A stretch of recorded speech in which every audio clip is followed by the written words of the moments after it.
everyone, my name is Karen, this is my channel RatherBeReading, and today I'm bringing to you my 2020 statistics and goal review.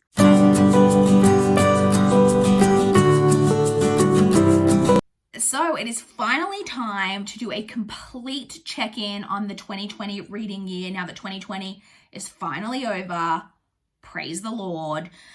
So let's jump straight in. We're going to talk about all of the statistics. I'm not going to lie, I went a little statistics crazy this year, and I've got a million different statistics that I want to share with you guys because I find statistics really, really interesting. I have started leaving timestamps in a bunch of my videos for like different things, so I will leave a timestamp for when I'm checking in on the goals rather than the statistics in case you want to skip the statistics, but I personally find them really interesting. So let's jump straight in. So let's talk about numbers. I read a total of 245 books, which is 38 books less than I read last year. So I was definitely in it's the lowest number I've read in a couple of years. Every year, I think since I started my channel, the number of books that I've read has increased every year. This year it went down. That's okay. I also DNF'd 15 books, which is 3 more, I think, than I DNF'd the previous year. And then that 245 books was made, also included 16 rereads, in case you're interested in how many books I reread a year. So in terms of like what type of things I was reading, the 245 things that I read were made up of 225 novels, 4 children's novels, 5 graphic novels, 9 novellas, and 2 short story collections. I read 137 physical books, 55 ebooks, and 55 audiobooks. Sorry, 53 ebooks and 55 audiobooks. And then excluding audiobooks, I read 131 books that I own and 59 from the library. So that sounds like a really impressive statistic that I read 131 books that I own. Before we get too excited, please note that whenever I talk about how many books I read each month that I own, that doesn't just include my physical TBR books. That includes anything that like I read from my Kindle that like I own, or like NetGalley Arcs. I consider them books that I own because like once they're on my Kindle, like they're on my Kindle. What else? Just anything like that. So it's not just the physical books that I read, but still very happy with that. Now let's talk about pages and the amount of pages that I read this year. So I read a total of 94,430 pages. It is about 7,300-ish pages less than I read last year, but still very, very happy with that. It averaged out to 258 pages a day, so well above the 200 pages per day average that I kind of trying to keep that goal around, so very happy with that. The shortest book that I read was 22 pages, which would have been one of the novellas. I think I read like 3 novellas this year that were all in like the 20-page range. But then the longest book that I read was 1,462 pages. So I read a big chunky boy this year. That was The Count of Monte Cristo, in case you couldn't remember. And then I also calculated how many audiobook hours I listened to. So this is kind of like a rough estimate because I round up to like the nearest kind of half hour when I put it into my spreadsheet. So this is like a rough estimate, but I read approximately 696.5 audiobook hours. Now, again, that includes like how long the actual audiobook is. I didn't actually listen for that long because I listen on, for most of this year, probably double speed, and then I upped to 2.5 speed at one point this year. So, but still, that is how much in terms of the length of audiobooks that I listened to in total. Now let's talk about how many books I read that were like over 500 pages and how many were under 200 pages, because I find that really interesting. So I read 35 books that were over 500 pages, which is 12 more than I read last year. So even though I read less books, and I still like read less pages overall, I was reading a lot of longer books this year. And I read 18 books that were under 200 pages, which is actually 24 less than I read last year. So again, I was reading some lengthier books this year, I think. And then I also worked out the average page length of the books that I read. So the average length of book that I read is 380 pages, which is actually a little bit lower than I thought it might be with the like some of the really big books that I was reading, maybe bringing that number up, but 380 is where it's at. In terms of audience, so like how much YA, adult, etc. I read. So I read 11 middle grade, 5 new adult, so they're like the 2 lower numbers, and then I read 105 YA and 124 adult. So definitely more adult than anything else, which is interesting, but still a fairly even split between like adult and YA, which doesn't surprise me because I do like to dabble in both. Now let's talk about genres. So I basically broke down kind of every genre that I keep track of, but then I've kind of grouped different things together, but I'm just kind of going to go through every genre. So the 4 genres that I kind of have lumped together are contemporary, chick lit, romance, and women's fiction. I do categorize all of those things differently, but I read 38 contemporary, 9 chick lit, 9 romance, and 4 women's fiction. So that kind of category that I kind of lumped together equaled out to 60 books. I then lumped in dystopian, fantasy, paranormal, sci-fi, and urban fantasy. So I read 5 dystopian, 23 fantasy, 27 paranormal, 14 sci-fi, and 5 urban fantasy, which totaled out to 74 for that kind of category. And then I lumped in together crime, horror, mystery, and thriller. So I read 6 crime novels, 11 horror, which is actually more than I thought, 15 mystery, and then 41 thrillers, which averaged out to it totaled out to 73 for those altogether. And then I kind of lumped in together historical fiction, literary fiction, magical realism, and classics, and then non-fiction. So I think I already said classics. So I read 8 classics, 14 historical fiction, 8 literary fiction, 2 magical realism, and 6 non-fiction, which that kind of category totaled out to 38 books, because I kind of lumped those things into kind of together. But so interestingly this year, in terms of individual genre, I forgot the word then, genre that I track, it was thriller, was the number one, which no one is shocked. That is my favorite genre to read. And then, though, I was surprised that if you kind of lump in together dystopian, fantasy, paranormal, sci-fi, urban fantasy, those together, I read more of those than I did contemporary, significantly more, 14 more of those than I did contemporary, chick lit, and all of that, which I was surprised about, because I typically read more contemporary than I do fantasy, sci-fi, and that. So I thought that was an interesting statistic. In terms of release years, so I read one book that had an unknown, I couldn't figure out when it was published. I don't know why, but I did, or maybe I just accidentally missed noting down the publication year, and I probably should check, but I had one that I didn't note down a publication year for. I then had 46 books that were 2020 releases, which is 7 more same year releases than I read the previous year. I read 66 books that were published between 2016 and 2019. 89 books that were published between 2010 and 2015, 17 books that were published between the year 2000 and the year 2009. I read 7 books that were published in the 90s, 7 books that were published in the 80s, 2 books that were published in the 60s, 1 book that was published in the 50s, 3 books that were published in the 40s, 1 book published in the 30s, and then 5 that were published pre-1900. Which would have been obviously some of the classics that I read, which I thought was interesting. Unsurprising that I read the highest number in terms of is that period of between 2010 to 2015, which is actually not really surprising. I always knew that my reading really skewed quite a lot of backlist titles, and that is just pretty evident in those numbers. And then I also worked out this year how many standalones I read versus how many books in series. So I read 137 standalone novels and then 108 books that I read that were a part of a series. So I thought that was kind of an interesting statistic as well. So I just thought I'd mention it in case anyone was interested. I also worked out my best month and worst month in terms of number of books read and average rating. I don't know why, but I'm always interested in this because I've kind of thought I looked at it for a couple of years. I'd see if there were any trends. As it turns out, there are absolutely no trends. It just seems hit and miss as to when I'm reading and when I'm not, or when I'm enjoying and when I'm not. So the worst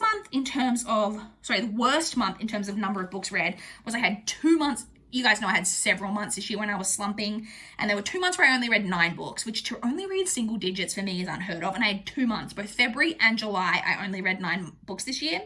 And then my best reading month was actually December when I read 31 books. In terms of my average star rating, my worst month was November. My average star rating in November was only 3.17, and my best month in terms of average star rating was in February when I had a 3.72 average star rating, which is actually really high for me. So that was interesting as well. Now let's quickly go over the star ratings that I gave this year. I'm going to kind of go through each star rating and how many books I gave that star rating, and then talk about my average star rating for the year. So I gave 1 book 1 star, 2 books 1.5 stars, 1 book 1.75 stars, 10 books 2 stars, 23 books 2.5 stars, 11 books 2.75 stars, 36 books 3 stars, 18 books 3.25 stars, 47 books 3.5 stars, 34 books 3.75 stars, 36 books 4 stars, 16 books 4.25 stars, 4 books 4.5 stars, and then I gave 6 books 5 stars. However, those 6 5 stars, 4 of those were rereads, just so you know. So unsurprisingly, my most common rating is 3.5, which I expected. That has always been my most common rating. But then I was surprised that both 3 stars and 4 stars had the same number of ratings. So I would have thought I would give more books 3 stars. So that was interesting. So my average star rating for the year averaged out to exactly 3.4 stars, which is just a little bit lower than where it was last year, but not by much at all. So 3.4, it's only a little bit below 3.5. I would love to get my average star rating up to 3.5, but I think I think a lot of people would prefer to have a higher average star rating than that, but it's never really bothered me because I like the fact that I read across so many different genres and that I read from like so many backlist books, and I like read so many things that I'm like, I don't know that much about. And so sometimes I don't enjoy them as much. But I like enjoy the act of reading. So reading a 3 star, 3.5 star, that's still a fun time for me. So like, I don't mind that that's my average star rating at all. Now let's talk about series, and we're going to talk about how many series I completed in 2020. So I completed a total of 26 series in 2020, which I was really happy with. Like, that's a lot of series. And 10 of those series that I completed were series that I was reading prior to the beginning of 2020. So 16 of them were series that I just read the entire series in 2020, but 10 of them were series that I already had ongoing prior to the beginning of the year. So I thought that was a good statistic. I also caught up on an additional 4 series. So, but again, only 2 of those were series that I was reading prior to 2020. So like had another book that's come out that I read this year. And then I've had 2 other series that aren't completely published that I have like started and caught up on this year. And then I DNF'd 6 series this year, but only 1 of those was a series that I was reading prior to this year. The other 5 series that I DNF'd this year are all series that I just like had started. I've read the first or however many books in it this year and decided not to continue. So they're in terms of like series like caught up, completed, and DNF'd this year, but I also figured out how many series I added that I've started this year that I haven't finished. And so I started 8 new series that I didn't read the entirety of in 2020. One of those I am caught up on those. So like I've read the first book and there are no other ones published, but it's not complete yet. So I'm pretty happy with that though, because I completed 10 that I had read prior to the year and I only added in 8. So I have technically reduced my number of like overall series that I was reading for the year, which isn't something I overly focus on, but I do work pretty consistently like on my series. I'm always like kind of actively trying to like check books off in series. So I was pretty happy with those statistics. And that is it for the statistics. Now it is time to talk about all of the reading goals that I set myself in 2020 and how I did on them. So the very first reading goal that I set myself every year is my Goodreads reading challenge. I set my Goodreads reading challenge this year at 250 books. I had read 250 books in both 2019 and 2018, I believe, but it was the first year I'd ever set it that high.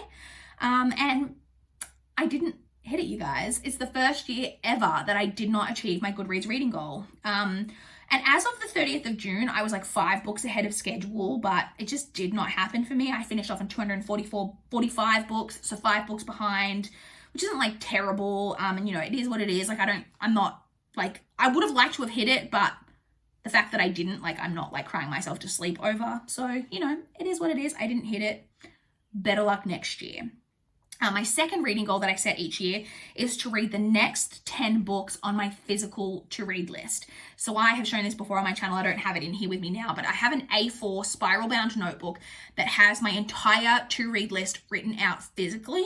A lot of those do double up with books that I have marked as to read on Goodreads, but the first however many pages is like where I was writing down books that I wanted to read before I ever had a Goodreads, like before I knew a way to keep track of it electronically.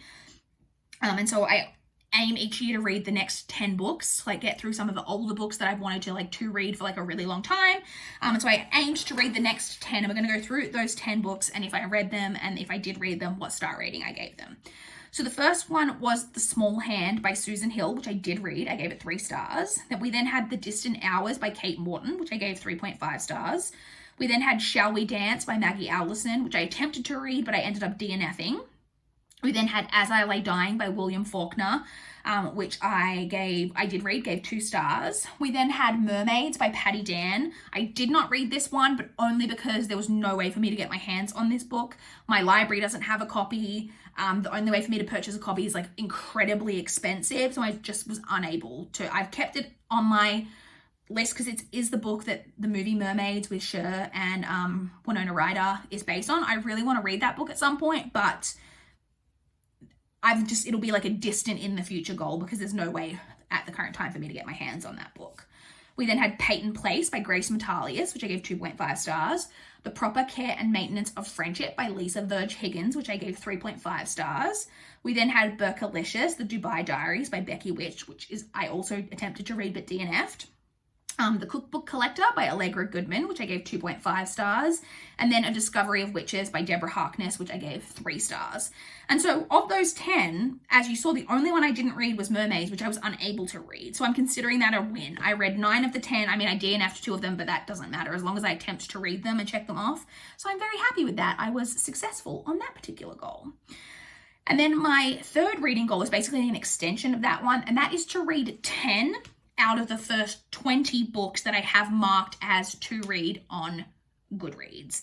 And so I'm going to go through the ones that of that 20 that I read, and then we'll talk about how many of them there were at the end.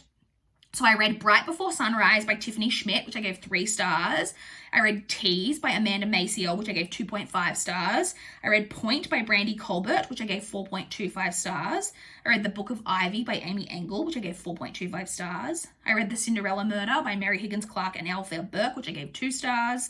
I read Every Last Promise by Kristen Halbrook, which I gave 3.5 stars.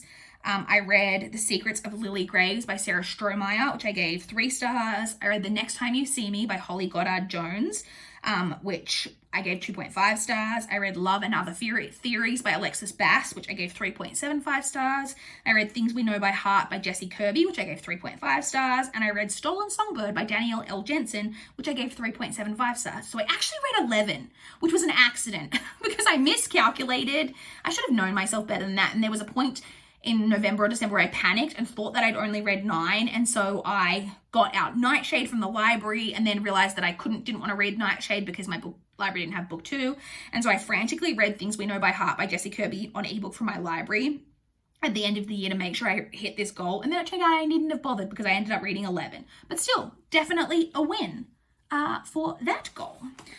My fourth reading goal was to complete the Around the Year in 52 Books reading challenge. So the Around the Year in 52 Books reading challenge is a Goodreads group, and it has a different reading challenge for each week of the year. So there are 52 challenges in total. The idea of it is to technically read each book, like 1 book a week in the order to check off the goals. I don't do it that way. I just take all 52 of the prompts and try to check them off throughout the year. And I was successful. I completed the challenge. I think I've completed it every year, and I've been doing this challenge for about 4 years now. I really enjoy it. And I did complete all 52 challenges. My next video will actually be my Around the Year in 52 Books wrap up. I know a lot of people don't care, but I find it really interesting hearing about what challenges people have done and like what books hit what challenges. So I will be doing a wrap up of that. That will be my video coming up directly after this one. And then my 5th reading goal was to reread 6 books / series. So in terms of the number being 6 books / series, I reread like 16 different books, I think, this year, but I had actually set 6 specific books / series that I wanted to reread. So the first one was Nevernight and God's Grave by J. Kristoff, so that I could read Dark Dawn. I didn't end up doing that. I actually do hope to do that in the early part of 2021. I then had The Casket Girls and The Romeo Catchers by Elise Arden, which I did read, and I read those because I thought that the 3rd book that was out was the final book, and as it turns out, there is a 4th, so I will probably need to reread those again when the 4th book finally comes out, but I did reread those. I then wanted to reread To Kill a Mockingbird by Harper Lee so that I could read Go Set a Watchman, so I did reread To Kill a Mockingbird, and then I DNF'd Go Set a Watchman, but I did do that. I then had The 13th Tale by Diane Setterfeld, that I wanted to reread, and I have it out from the library, and I just didn't get to it by the end of the year, so I didn't get to that one. I then wanted to reread the Tomorrow When the War Began series by John Marsden. Again, I just didn't get to it. And then the last one was Me Versus Me by Sarah Milnowski, which I did read. So of those, and then there was, I said a bonus one, which just because I knew I'd be rereading these, and that was to listen to the Harry Potter audiobooks. And I have actually only listened to 4 of them so far and that's fine, like with me, because there's really long wait times on those from my library. But so of the 6 that I said, I actually only read 3 of them. So that goal was definitely a miss. There were 3 of those specific rereads that I set that I just didn't get to. And the final reading goal that I set was to reduce my physical TBR. Oh, sorry, I just massively knocked the table, which in turn knocked the camera. Was to reduce my physical TBR to below 400 books. So as of the 1st of January last year, my physical TBR was at 439 books. And I wanted to get that number below 400. So let's talk about how I did. So I read 77 books off my physical TBR, and I DNF'd a further 2, which is actually really interesting because prior to this year, I had never DNF'd a book off my shelf, and this year I did it to 2 different books.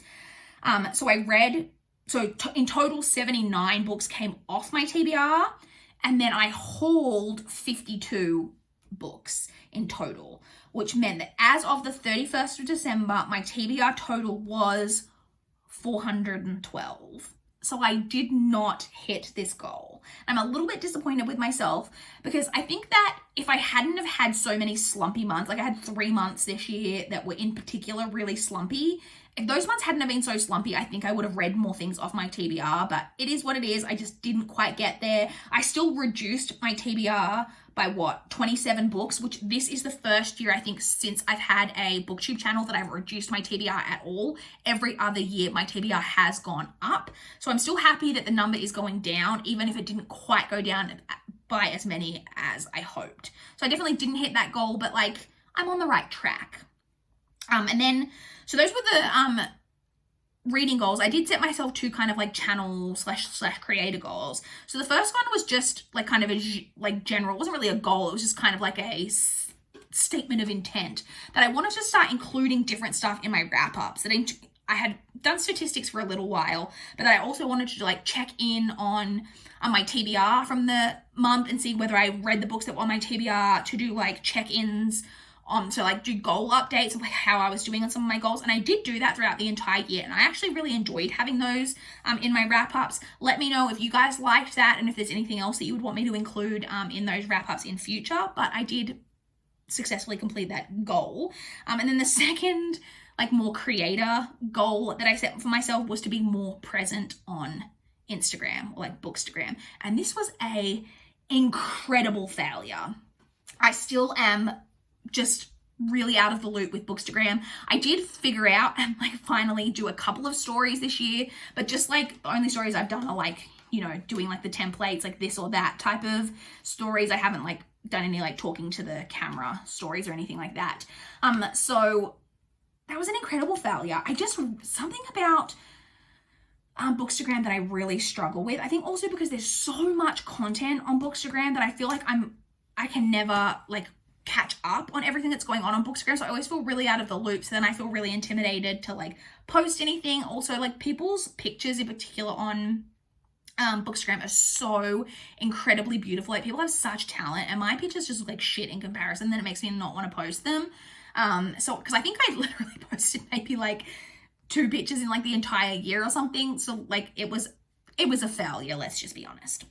But that is it. That is all of my statistics, how I did on all of my goals. I would love to chat with you guys in the comments down below if you've got any thoughts on any of the statistics that I talked about in this video, or about how your guys' reading year went. How did you go with any goals that you set for yourself? I would love to know. Please like this video if you liked it. Please subscribe if you want to see more from my channel. That is all I have for this video today. Bye guys.